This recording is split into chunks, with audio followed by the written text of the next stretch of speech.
أعوذ بالله من الشيطان الرجيم إن ربهم بهم يومئذ لخبير সেদিন তাদের কি হবে সে সম্পর্কে তাদের পালনকর্তা সবিশেষ জ্ঞাত। সূরা আল আদিয়াতের সর্বশেষ আয়াত 11 নম্বর আয়াত। এখানে আল্লাহ সুবহানাহু ওয়া তাআলা যেন একটা ফিনিশিং টাচ দিচ্ছেন যে এর আগে 10টি আয়াতে যা বলেছেন সবশেষে যে জিনিসটা আমাদের সবার জন্য অত্যন্ত গুরুত্বপূর্ণ, সবসময় স্মরণ রাখার জন্য, সেটা হচ্ছে আমরা যা কিছুই করি না কেন এবং যা কিছুই আমাদের জন্য প্রযোজ্য কেন হবে, ডে অফ জাজমেন্টে যা কিছুই আমাদের জন্য প্রযোজ্য হবে না কেন, সমস্ত কিছুই আল্লাহ সুবহানাহু ওয়া তাআলার জ্ঞানের মধ্যে রয়েছে। সো আমরা দেখি যে প্রথম সেকশন, প্রথম 5টা আয়াতে আল্লাহ সুবহানাহু ওয়া তাআলা একটা রেইডের কথা বলেছেন, যেখানে হচ্ছে একদল প্রশিক্ষণপ্রাপ্ত ঘোড়া স্বল্প সংখ্যক হলেও কিভাবে হচ্ছে তার শত্রুদের বিরুদ্ধে ঝাঁপিয়ে পড়ছে শুধুমাত্র তার মালিকের নির্দেশের কারণে মৃত্যুর ভয়কে উপেক্ষা করে। সেকেন্ড সেকশনটায় আমরা দেখি যে আল্লাহ সুবহানাহু ওয়া তাআলা সেখানে বলছেন যে দুনিয়ার জীবনে যেরকমভাবে মানুষ ধ্বংসের মুখে পর্যবসিত হয়, তেমনিভাবে আখিরাতে চেয়েও সে ধ্বংসের মুখে পড়বে যখন সেই সম্পদের লোভে নিজেকে মত্ত করে ফেলে।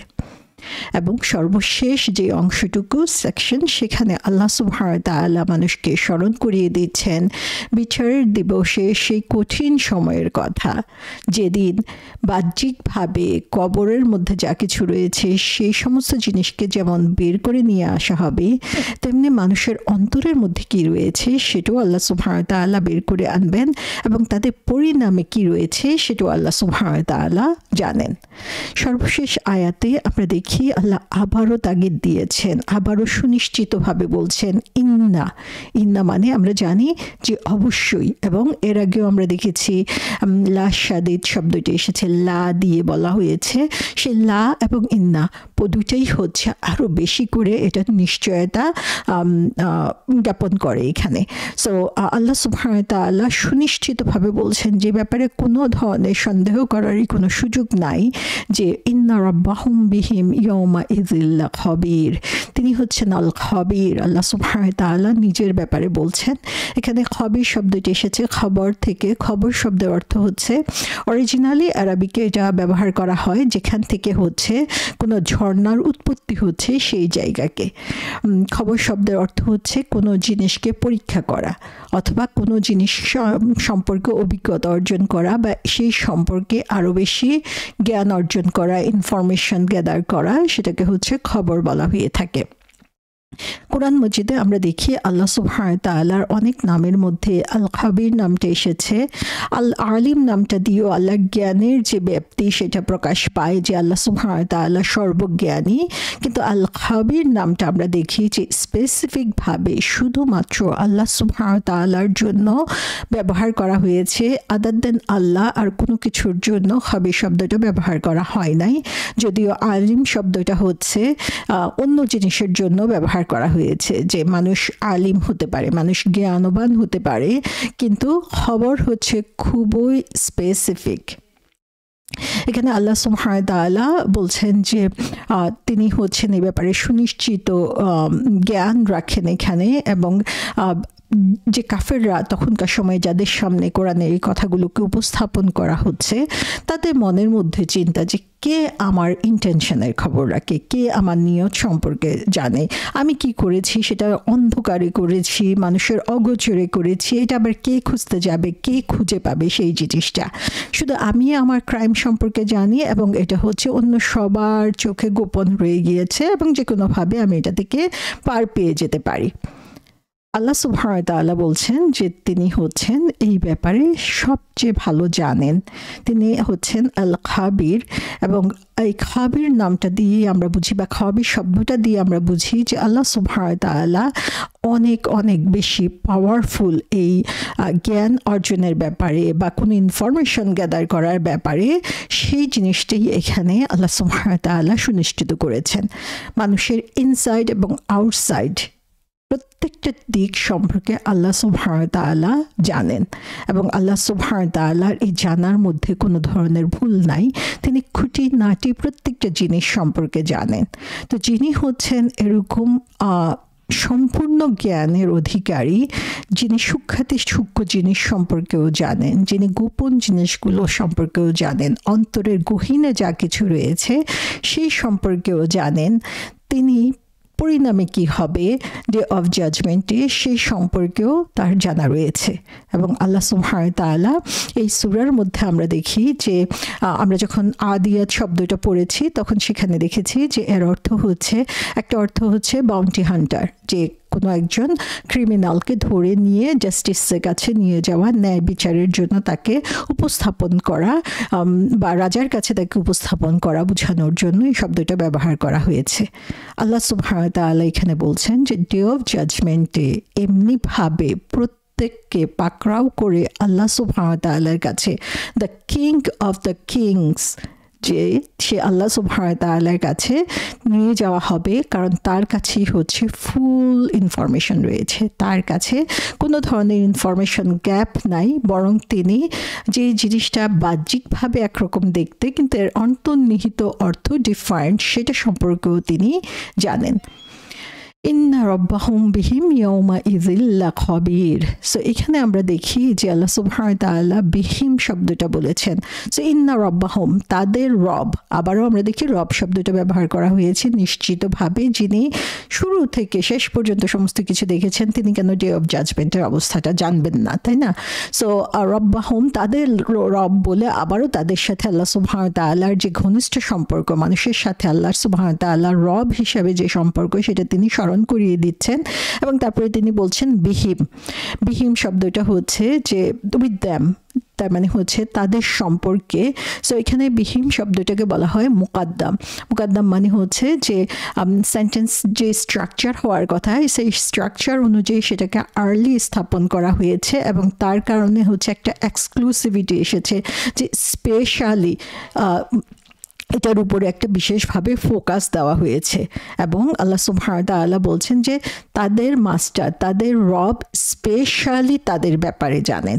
সুবহানাল্লাহ, যে এইখানে প্রত্যেক মানুষকে এখানে স্পেশালি আল্লাহ সুবহানাহু ওয়া তাআলা হাইলাইট করেছেন, যে কেউ একজন দুনিয়ার মানুষ তাকে জানে না বা দুনিয়ার মানুষ তার কাজ সম্পর্কে অবগত না দেখে সে কোনোভাবে পার পেয়ে যাবে, সেরকম কিন্তু না।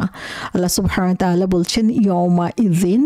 সো এখানে আমরা দেখি যে ইয়াউমা ইযিন বলতে হচ্ছে on that day, the special day এর কথা এখানে আল্লাহ সুবহানাহু ওয়া তাআলা বলেছেন। এবং এটাও হচ্ছে একটা গুরুত্ব দেওয়ার জন্য যে আল্লাহ সুবহানাহু ওয়া তাআলা সেই দিনে, যেদিন হচ্ছে ডে অফ রিকম্পেনসেশন, যেদিন হচ্ছে মানুষকে তার পুরোপুরি ফলাফল বুঝিয়ে দেওয়া হবে, সেই দিন সম্পর্কে আল্লাহ সুবহানাহু ওয়া তাআলা খুব ভালোভাবেই জানেন।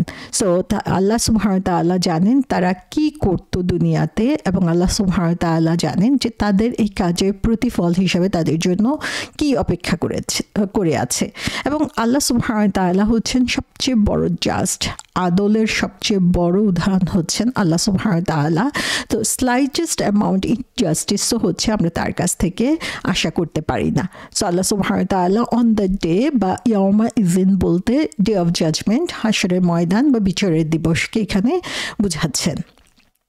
সো এখানে আমরা দেখি যে এই কথাটা থেকে বা পূর্ববর্তী আয়াতগুলোর সাথে আমরা যদি মিলাই, তাহলে দেখা যায় যে স্বাভাবিকভাবেই আমাদের মনের মধ্যে একটা চিন্তা চলে আসে যে আল্লাহ সুবহানাহু ওয়া তাআলা বলেছেন যে অ্যাটম পরিমাণ ভালো জিনিস এবং খারাপ জিনিসও হচ্ছে আল্লাহ সুবহানাহু ওয়া তাআলা রেকর্ড রাখেন। তাহলে আমাদেরকে কি প্রত্যেকটা জিনিসের জন্যই শাস্তি বা পুরস্কার দেওয়া হবে?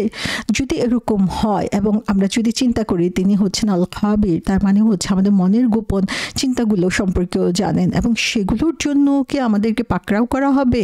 এবং সাহাবারা স্বাভাবিকভাবে এই কথাগুলো নিয়ে খুবই চিন্তিত ছিল, কারণ আমরা হয়তোবা আমাদের কাজকে পরিবর্তন করতে পারি, কিন্তু মনের উপরে আমাদের কন্ট্রোল আসলে 100% নেই। অনেক সময় আমাদের মনের মধ্যে এমন চিন্তা চলে আসে যেটা চিন্তা করলে পরবর্তীতে আমি নিজেও লজ্জিত হয়ে যাই। তাহলে এই ধরনের চিন্তার জন্য যদি আমাদেরকে ফলাফল বহন করতে হয় তাহলে আমাদের আসলে পরিত্রাণের কোনো উপায়ই থাকবে না। সো আমরা যদি কোরআনের কথাগুলোকে সবগুলোকে একসাথে কম্প্রিহেন্সিভ ওয়েতে বোঝার চেষ্টা করি এবং হাদিসের সাথে সেটাকে সমন্বয় করি তাহলে দেখব যে যদি আমরা আক্ষরিক অর্থে ধরি এখানে যে প্রত্যেকটা খারাপ কাজের জন্য মানুষকে পানিশমেন্ট দেওয়া হবে এবং প্রত্যেকটা ভালো কাজের জন্য সেপারেটলি হচ্ছে তাকে পুরস্কার দেওয়া হবে। এবং যদি এরকম হয় তাহলে দেখা যাবে যে যে যত ভালো মুসলিমই হোক না কেন সবার জীবনেই কিছু না কিছু ভুল হয়, আমরা কেউই নির্ভুল না, সবার জীবনেই কিছু না কিছু খারাপ দিক থাকতেই পারে, থাকে। তো সে কারণে দেখা যাবে যে প্রত্যেকেই আসলে লাইক আল্লাহর সামনে এমনভাবে ধরা পড়বে যে সেখান থেকে পরিত্রাণের কোনো উপায় থাকবে না। কিন্তু আমরা যদি আল্লাহ সুবহানাহু ওয়া তাআলা সম্পর্কে জানি, তার গুণাবলী সম্পর্কে জানি, তার নামগুলো সম্পর্কে জানি, তাহলে দেখব যে তিনি হচ্ছেন সবচেয়ে বড় ন্যায় বিচারক, তিনি হচ্ছেন রহমানুর রাহিম, সবচেয়ে বেশি মার্সিফুল, সবচেয়ে বড় কথা তিনি হচ্ছেন রাব্বুল আলামিন। তিনি এমন একজন মাস্টার, এমন একজন প্রভু যিনি হচ্ছেন তার অনুগত বান্দাদেরকে কখনোই ছোটোখাটো ভুলের জন্য আসলে পাকড়াও করতে পারেন না। তিনি কন্টিনিউয়াসলি আমাদেরকে মাফ করে আসছেন, কন্টিনিউয়াসলি আমাদের ভুলগুলোকে ক্ষমা করে আসছেন, ইভেন আমাদের ভুলগুলোকে তিনি ডিলিটও করে দেন। তিনি হচ্ছেন আল আফু, যেসবগুলোকে কমপ্লিটলি রিমুভ করে দেন। তো সেরকম একজন রবের কাছ থেকে আমরা আসলে কি এক্সপেক্ট করি? আমরা যদি কোরআনের সাথে, কোরআনের অন্যান্য জায়গায় যে কথাগুলো বলা হয়েছে সেটার সাথে সমন্বয় করি তাহলে দেখতে পাবো যে ফার্স্ট অফ অল ডিসবিলিভার, অবিশ্বাসী অথবা কাফেরদের সম্পর্কে, মুশরিকদের সম্পর্কে, মুনাফিকদের সম্পর্কে আল্লাহ সুবহানাহু ওয়া তাআলা বলেছেন যে তারা যা কিছু ভালো কিছু করবে সেগুলো হচ্ছে তাদের দুনিয়ার জীবনের জন্য, আখিরাতে সেগুলো তাদের কোনো কাজে লাগবে না। সো আখিরাতে তাদের জন্য কোনো ফলাফল থাকবে না, কিন্তু আল্লাহ সুবহানাহু ওয়া তাআলা দুনিয়াতেই তাদের যে পুরস্কার সেটা দিয়ে দিবেন। এর জন্য কোরআনে অসংখ্য উদাহরণ রয়েছে। সেকেন্ডলি আমরা যেটা দেখি সেটা হচ্ছে আল্লাহ সুবহানাহু ওয়া তাআলা যারা হচ্ছে অন্যায় করে তাদের অন্যায়কে একটা সার্টেন লেভেল পর্যন্ত পানিশমেন্ট দিবেন, শাস্তি দিবেন। আবার যারা ভালো কাজ করে আমরা দেখি যে তাদের জন্য আল্লাহ সুবহানাহু ওয়া তাআলা অনেক বেশি জেনারাস, আল কারিম, যে কারণে হচ্ছে তিনি অ্যাকচুয়ালি সে যা ডিজার্ভ করে তার চেয়ে অনেক বেশি পরিমাণে পুরস্কার দেন। একটা অন্যায়ের জন্য একটা শাস্তি আল্লাহ সুবহানাহু ওয়া তাআলা দিবেন অথবা মাফ করে দিতে পারেন, কিন্তু একটা ভালো কাজের জন্য আমরা জানি যে 10 গুণ বেশি পরিমাণ দেন এবং কিছু কিছু ভালো কাজের পরিণামে হচ্ছে আল্লাহ সুবহানাহু ওয়া তাআলা আরও অনেক বেশি পুরস্কার দিয়ে থাকেন। এ ব্যাপারেও কোরআনে অসংখ্য আয়াত রয়েছে। থার্ড যে জিনিসটা আমরা দেখি সেটা হচ্ছে যদি কোনো মুমিন, যদি কোনো বিশ্বাসী ইমানদার মেজর সিনস, কবিরা গুনাহ থেকে নিজেকে বিরত রাখে তাহলে আল্লাহ সুবহানাহু ওয়া তাআলা তার ছোটোখাটো গুনাহগুলোকে মাফ করে দিবেন। এবং ফোর্থ যে জিনিসটা দেখি সেটা হচ্ছে আল্লাহ সুবহানাহু ওয়া তাআলা ইমানদারদের জন্য সহজ হিসাবে ব্যবস্থা করবেন, তার অন্যায়গুলো, ভুলগুলোকে তিনি ওভারলুক করবেন এবং তাদের ভালো কাজগুলোর জন্য তিনি তাদেরকে পুরস্কৃত করবেন। তো এখানে আমরা দেখি যে আল্লাহ সুবহানাহু ওয়া তাআলা যে মার্সিফুল, গফুরুর রহিম, আল আফু, আল কারিম, সমস্ত কিছুর বর্ণনা যেন আমরা এই আয়াতগুলোর মধ্যে পেয়ে যাই, যেখানে আল্লাহ সুবহানাহু ওয়া তাআলা এই কথাগুলো কোরআনে বারবার বলেছেন, এই কথাগুলো হাদিসে এসেছে রাসূল সাল্লাল্লাহু আলাইহি ওয়াসাল্লামের কাছ থেকে। সো এখান থেকে আমরা দেখি যে নিরাশ হওয়ার কোনো সুযোগ আমাদের নাই আসলে, এবং আল্লাহ সুবহানাহু ওয়া তাআলা আমাদের প্রতিনিয়ত তওবা করে তার কাছে ফিরে যেতে বলেছেন, এবং যত বেশি তওবা আমরা করব তত বেশি আল্লাহর পছন্দনীয় বান্দায় আমরা পরিণত হব। তাহলে এই আয়াতটা দিয়ে আল্লাহ সুবহানাহু ওয়া তাআলা আমাদেরকে কি বুঝাচ্ছেন? এই আয়াতটা আমাদেরকে আসলে সতর্ক করে দিচ্ছেন যে আমাদের প্রতিটা কাজের ব্যাপারেই আমাদেরকে সচেতন হতে হবে, কারণ আল্লাহ সুবহানাহু ওয়া তাআলা সমস্ত কিছু ওয়াচ করছেন। তিনি আস-সামির আল বাসির, কোনো কিছুই তার অগোচরের মধ্যে নেই।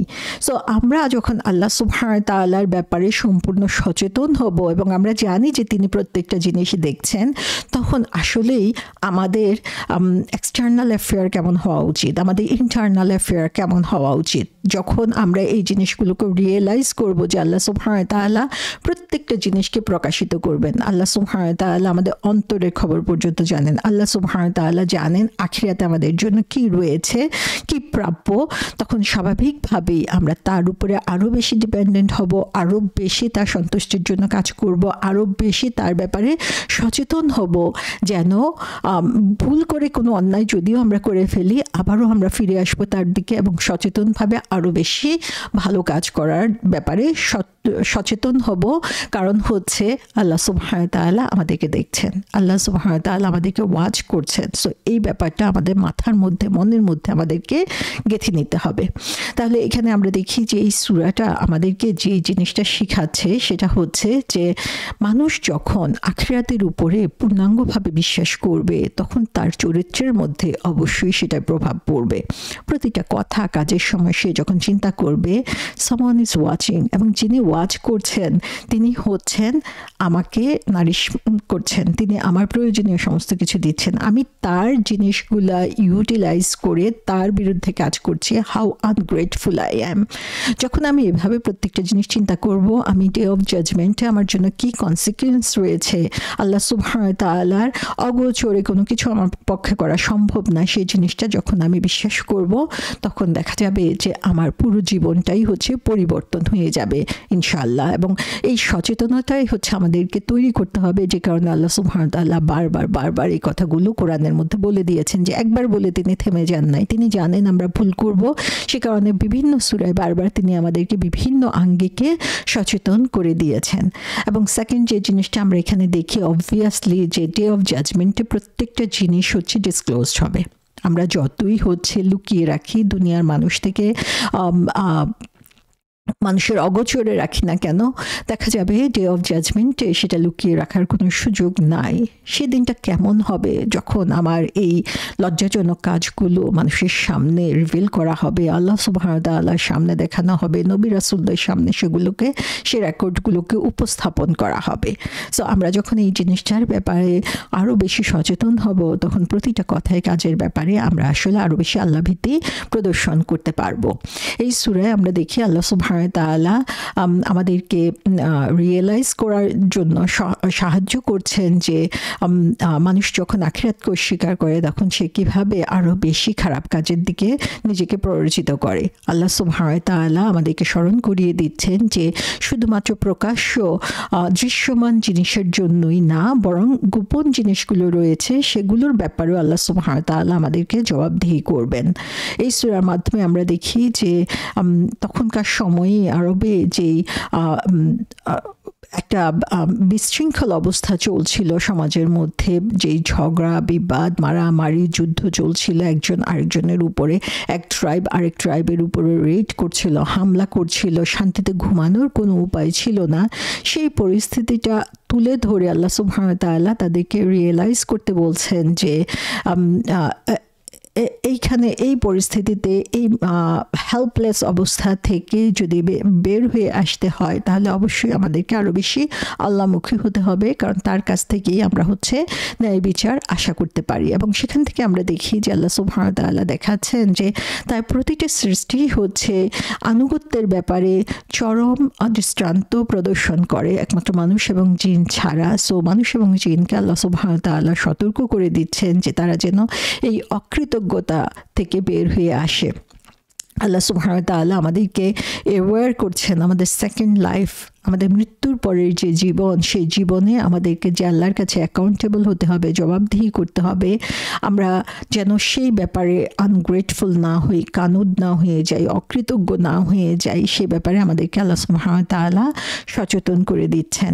সো আল্লাহ সুবহানাহু ওয়া তাআলা আমাদেরকে দুনিয়ার সম্পদের কারণে আমরা যেভাবে আমাদের রব সম্পর্কে বিস্তৃত হয়ে যায়, তার দেওয়া নির্দেশগুলো সম্পর্কে অবজ্ঞা প্রদর্শন করি, আল্লাহ সুবহানাহু ওয়া তাআলা আমাদের স্মরণ করিয়ে দিচ্ছেন যে সেদিন তো সমস্ত কিছু বের করে নিয়ে আসা হবে, কিন্তু জমার জাজমেন্টের বদলে সেই জিনিসগুলো, যে জিনিসগুলো অনর্থক সেখানে পড়ে থাকবে, যেগুলোর কোনো মূল্য সেদিন থাকবে না, সেইগুলো তোমার কোন কাজে লাগবে সেই চরম ফলাফলের দিনে। তা আল্লাহ সুবহানাহু ওয়া তাআলা আমাদেরকে স্মরণ করিয়ে দিচ্ছেন যে আমাদের আলটিমেট টার্গেট কি হবে, আমরা কোন জিনিসটার উপরে নিজেদের ফোকাসটাকে বাড়াবো এবং কিভাবে এই দুনিয়াবি যেই ভোগ লালসা বা দুনিয়াবি সম্পদের প্রতি যে আকর্ষণ, সেটার উপরে আমরা আখিরাতের যে ফলাফল সেটাকে স্থান দিতে পারবো এবং সেই স্থান দেওয়ার মাধ্যমে আমি আমার জীবনটাকে পরিবর্তন করতে পারবো। আল্লাহ সুবহানাহু ওয়া তাআলা